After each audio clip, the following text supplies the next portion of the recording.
Hello friends, మనం మహాభారతం భీష్మ పర్వంలో భాగంగా కర్ణునికి భీష్మాచార్యులు వారికి మధ్య జరిగినటువంటి సంవాదం గురించి తెలుసుకుందాం.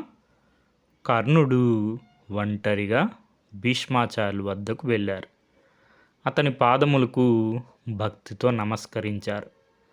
పితామహ, నా మీద కోపం మాని నన్ను అధిక వాత్సల్యంతో చల్లగా చూచి తగిన మాటలాడండి అని ప్రార్థించారు.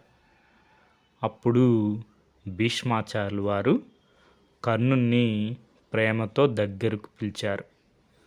ఒక చెయ్యి ఎత్తి అతన్ని కౌగిలించుకున్నారు. అక్కడ ఉన్న రక్షక భటులను దూరంగా వెళ్ళమని చెప్పారు. తమ మాటలు ఎవ్వరూ వినడం లేదని తెలుసుకొని కర్ణునితో ఇలా అన్నారు. కర్ణ, నాకెందుకయ్యా నీ మీద కోపము? నీవు కులభేదంతో మాట్లాడుతున్నావని, కురు పాండవులకు మధ్య వైర్యమును ఎగదోయుచున్నావని నిన్ను నిందించానే కానీ నాకు నీ మీద ఏమాత్రము కోపం లేదు. అది పెద్దవాడిగా నేను నీకు వేసిన శిక్ష కానీ ద్వేషము కాదు. నీ పుట్టుక దైవికము. అందువలన మామూలు మానవులు నిన్ను ఎదిరింపజాలరు, గెలవజాలరు. నీవు కుంతీపుత్రుడు కానీ రాధాపుత్రుడు కావు. ఈ విషయములు వ్యాసుడు నాకు ఏకాంతంలో చెప్పారు. నాకు నీ యొక్క పరాక్రమం తెలియను. నీవు పాండుతనవుడు కావున నాకు నీ యందు వాత్సల్యమే కానీ మత్సరము లేదు. ఇంకొక మాట, నేను కురు పాండవులకు వైర్యము తగదు అని చెప్పాను. ఎందుకంటే పాండవులు అజేయులు. అప్రమేయుడగు శ్రీకృష్ణుడు వారికి అండగా ఉన్నారు. కాబట్టి వారితో విరోధము మంచిది కాదు. నీవు కూడా మరొక తలపు మనసులో పెట్టుకోకుండా పాండవులతో కలిసి ఉండు అని హితవు పలికారు భీష్మాచార్యులు వారు. దానికి కర్ణుడు ఈ విధంగా చెప్పసాగారు. పితామహ, నేను రాధేయుణ్ణి కాను, కౌంతేయుణ్ణని ఇంతకుముందే విన్నాను. కానీ ఈ సమయమున కుంతి పుత్రులతో నాకు పొత్తు కుదురుతుందా చెప్పండి. పాండవులు మహాబలులు. వారికి శ్రీకృష్ణు సహాయము కలదు. వారిని యుద్ధంలో జయింపలేము, ఇది తథ్యము.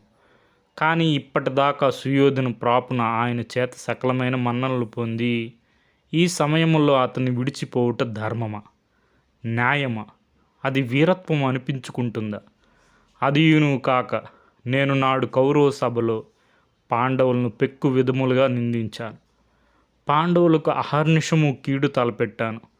కౌరవులకు పాండవులకు మధ్య వైరమును రగిల్చాను, పెంచి పోషించాను. నేనంటే పాండవులకు అసహ్యం పుట్టేటట్టు ప్రవర్తించాను. ఈ పరిస్థితులతో నాకు వారితో యుద్ధమే శరణ్యము కానీ పొత్తు కాదు. సర్వము దైవాధీనము. మన చేతిలో ఏమీనూ లేదు కదా. మీరు మాట్లాడక నన్ను పాండవులతో యుద్ధమునకు దీవించి పంపండి. నా సేవా ధర్మము నేను నివర్తించదును. నా బల పరాక్రమములు కృష్ణార్జునుల ముందు ప్రదర్శించదును అని పలికారు కర్ణుడు. కర్ణ, నీవు అంతటి పరాక్రమశాలివని నాకు తెలియను.